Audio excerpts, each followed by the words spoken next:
এখন ঠিক 2টা বাজে। এখন গরমকাল চলতেছে।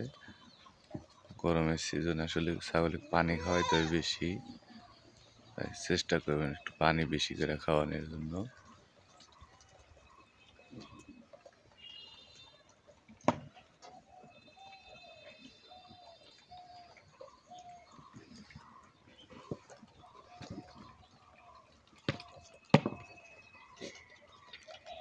শুধু সাদা পানি যদি খাইতে না চায় সেক্ষেত্রে ভুসির সাথে আপনি একটু পানি বেশি দিবেন, যাতে পানি আরো বেশি খায়।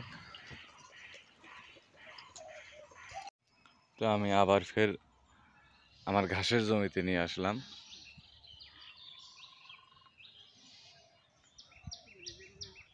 কি পরিমাণ ঘাস! আমার এই গরু ছাগল দুইটাই খায়, গরু আছে কিন্তু আমার। এই ঘাস ছাগল খাওয়ার পরে যে ঘাসটা ওয়েস্টেজ হয়, এই ওয়েস্টেজ ঘাস কিন্তু আমি আবার ফের আমার গরুরে খাওয়াই।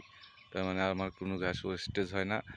যেই ছাগলে ফার্ম করেন, আপনার একটা গরু পালতেই হবে, যাতে ছাগলের ওয়েস্টেজ খাদ্য, নষ্ট খাদ্য আপনার গরু দিয়ে ব্যবহার করতে হবে। তাহলে আপনার খামারে লস যাবে না, আপনি লাভের মুখ দেখতে পারবেন। আর আরেকটা কথা, যে অনেক ভাই কমেন্টস করে যে ভাই আপনি যে কচু রোপণ করেছেন, এই আপনার কচুর কি অবস্থা। তো চলেন আমার কচু খেতে, কচুর কি পরিমাণ লতা বাড়াইছে আপনাদের দেখাবো আমার জমিতে। তারপরে কচুর ক্ষেত দেখানোর পরে আবার ফের আমরা ফার্মে চলে যাব।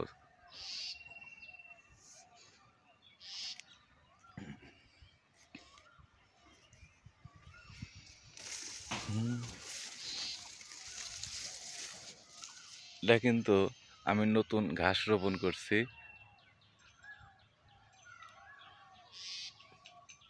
এটা নেপিয়ার ঘাসই রোপণ করছি।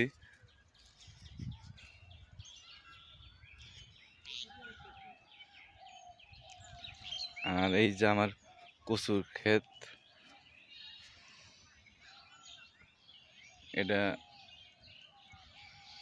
অনেক আগে আমি ভিডিও দিয়েছিলাম। আগাছা পরিষ্কার করা হয়েছে।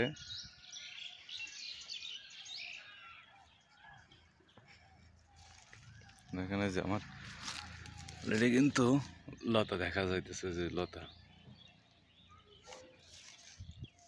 পরাই গাছি লতা আছে।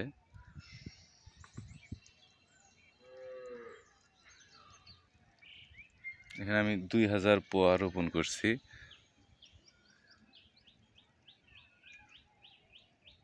তো আপনার চলেন আমার ছাগলের ফার্মে চলে যাবো এখন আমি। তো অনেকদিন পরে ভিডিও ছাড়লাম আমি। খুব ব্যস্ত আছি ভাই, খুব খুব ব্যস্ত আছি, সেই জন্য প্রতিদিন ভিডিও ছাড়তে পারি না। আমার জন্য দোয়া করবেন, আমার ফার্মের জন্য দোয়া করবেন।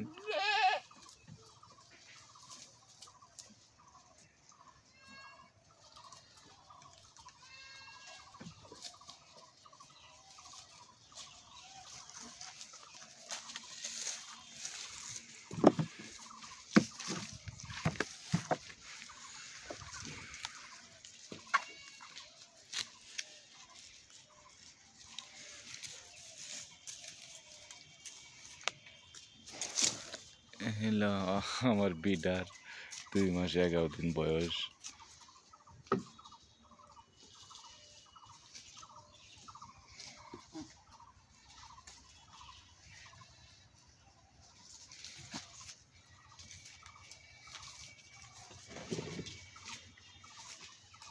তো আজ এই পর্যন্তই, আমার চ্যানেলের সাথেই থাকুন। ধন্যবাদ। ভিডিও ভালো লাগলে অবশ্যই সাবস্ক্রাইব করবেন।